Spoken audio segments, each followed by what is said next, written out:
Good evening. My name is Ian Alexander, and on behalf of the Victoria Summer Music Festival and Christchurch Cathedral, it's my pleasure to welcome you to what is actually an historic occasion. I don't know if you knew you were going to be making history here tonight. It's the first Victoria Summer Music Festival events in 2 years, the first ever such events to take place in this beautiful, historic, and I think you'll find it acoustically pretty good venue. And also, this is the first time that festival performances have been live streamed.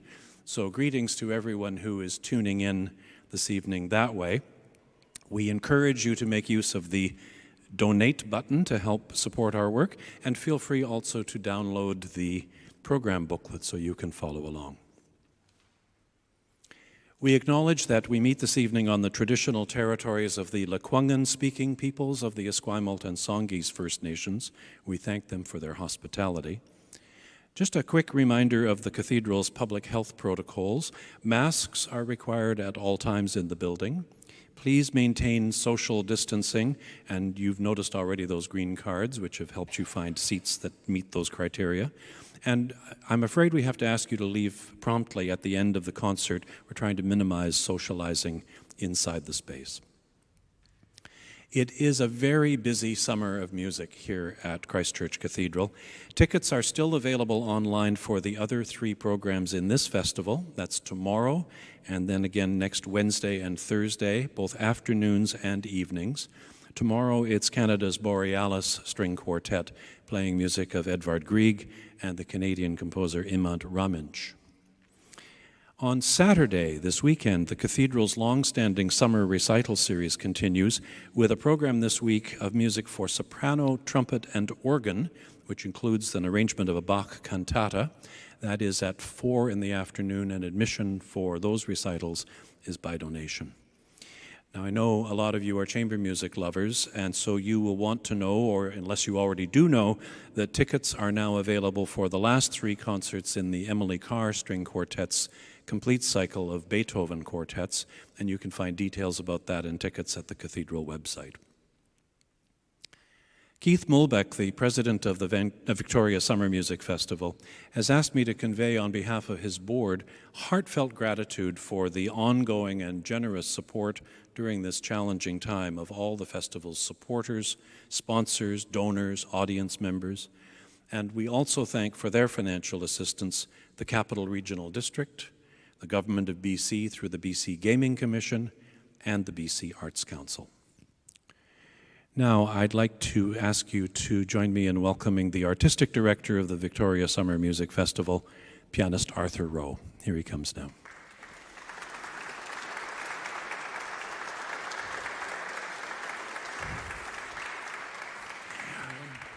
Arthur, you must have wondered sometimes over the last 18 months whether this evening would ever come. You're absolutely right. Gosh, we've been planning concerts and then having to postpone them for, the better part of a year and a half, I guess. And so how did you deal with that? How did you plan? How did you bring this it's not that mini, but slightly truncated festival off? How did you go about it? It is slightly shorter than we normally present. I think I'm blessed to have a great board. The board has been so enthusiastic all the way along about, how can we come back? What can we do? Thanks to your association, you and Marilyn, with Christchurch Cathedral, we had this opportunity to move ahead with this, as you say, slightly abbreviated season. I'd certainly like to thank also, in addition to you, for all your hosting, to thank Donald and Mark at the Cathedral for being so welcoming and gracious and helping us put this together. We're cognizant of the fact that there is still a pandemic, and we need to be careful, and so we decided we would really just draw our artists from the very immense talent pool that's really right around us. So we've gone no farther than the BC mainland. We're delighted that Jane Coop could come here. David Stewart has recently moved here from Norway, but he's been here for a year, I think, or close to a year. And of course, our wonderful Yariv Aloni and Pamela Highbaugh Aloni, who are resident in Victoria. So that's terrific. The Borealis Quartet, again, just from Vancouver, and My trio, Brian, of course, is from Victoria, and Joan Blackman also from Vancouver. So it's all local in a way, but terrific and exciting. We're thrilled. We were talking about Beethoven, and a lot of Beethoven events have had to be postponed and rescheduled this year. And I think, unless you were here this afternoon, these are the folks who will hear first that you have brought back a long-awaited Beethoven project. Tell us about that.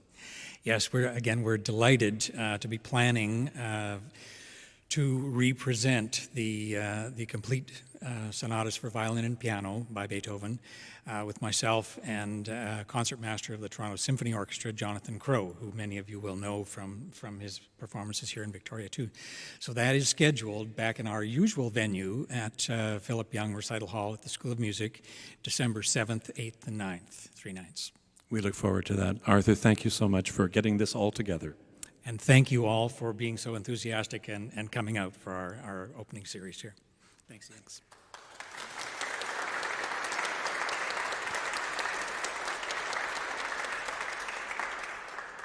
Now, as you'll see, the first work on our program this evening is a violin sonata by Ethel Smythe.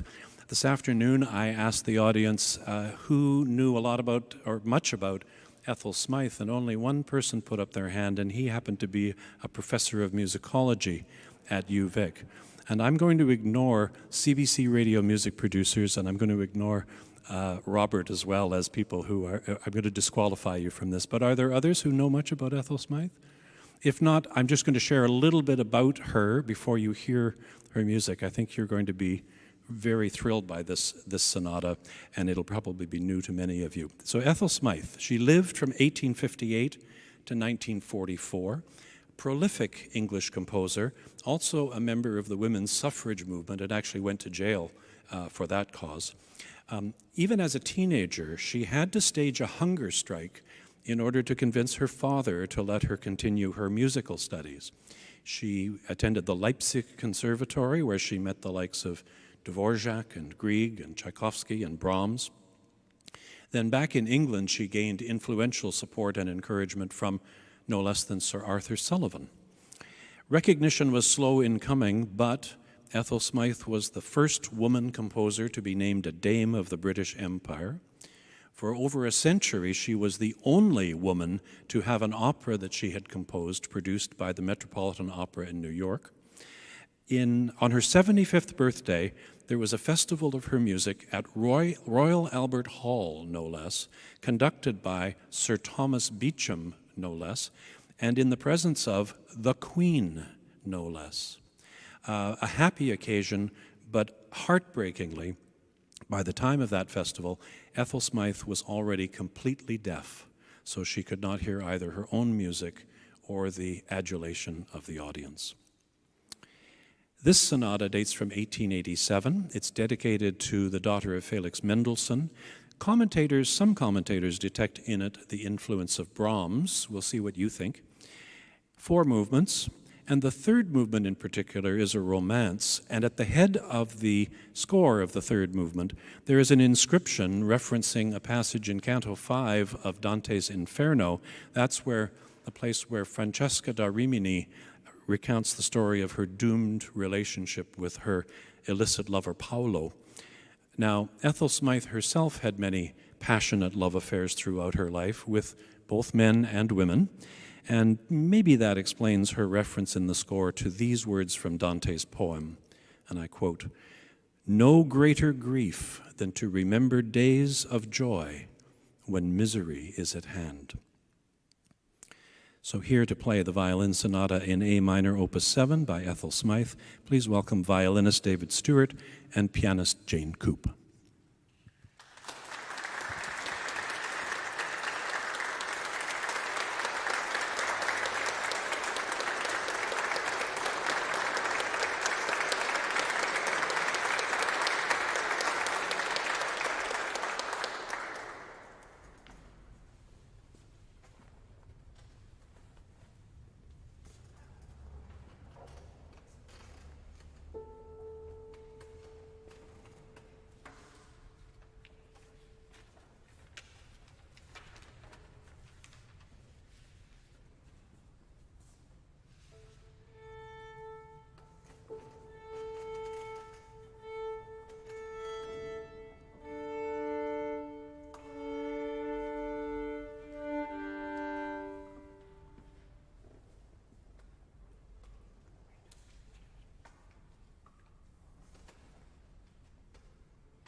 Wow.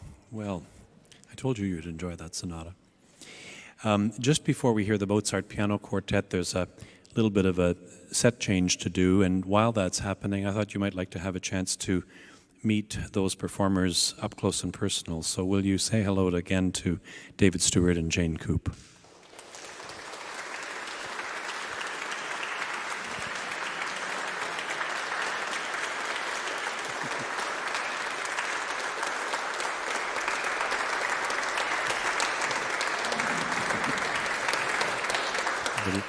Little mop down there. That's quite a workout. I was saying earlier today, David, it sounds like you've been playing that sonata for years or even decades, but you and I know that today's performances are your first public performances of that work. How did it come to sit under your hands? How did you feel about putting it into your repertoire? How did that go? It's one of the few pieces that I've ever said, yes, I'll play that piece, just because I know Jane.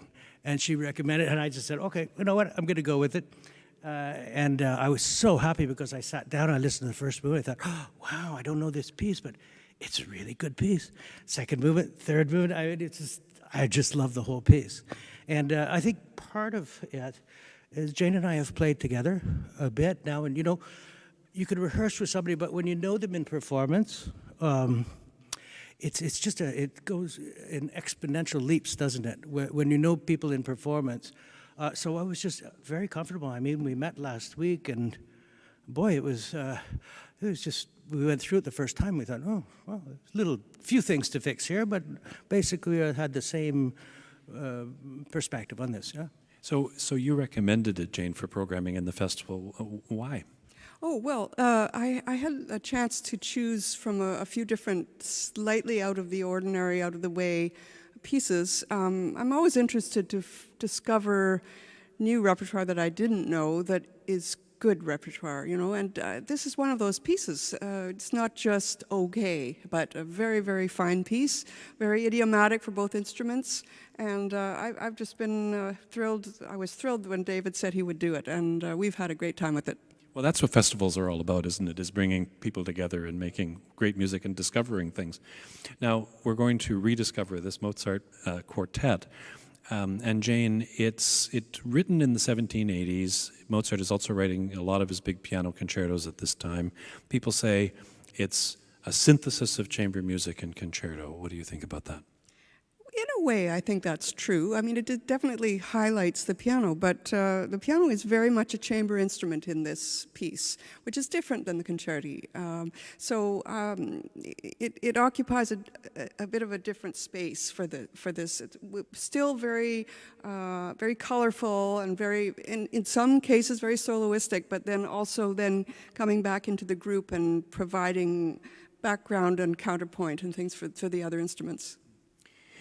David, I think it's true from what I've been hearing about you and learning about you is that chamber music and orchestral playing have been kind of parallel loves of yours throughout your career, and you just recently left your position as first concertmaster with the Bergen Philharmonic, moved back to the West Coast, so more opportunity maybe to play chamber music. So do you love them both? Are they different? Is it just all music? Excellent question. I mean, I love the orchestral repertoire. It's fantastic. In my bio, they got a little bit wrong. It said I was there from 2011 to 2020 or something, but I actually got there in 1985. So, yeah. You were in short pants at the time. Yeah, our orchestra is 250 years old, and they make a joke in Norway that, oh, David hasn't been there the whole time. Yeah, Grieg conducted our orchestra. There's a lot of history there. Chamber music, it's so much fun. And now I'm kind of retired, and I won't go back to orchestra. I wanted a last kick at orchestra after being a professor for so many years. I just miss the social part of course, I had all my students and everything, but I miss the social part of playing. And chamber music gives me that. It's so wonderful, and it's the great thing is when you're retired, you really can pick who you want to play with, you know, and it says when somebody like Jane Coop comes along and says, "Hey, David, let's do this." Oh, great! And we're about to be joined by a couple more colleagues, but I'm going to let you two go and mop your brow one more time before we have the Mozart. Thank you very much.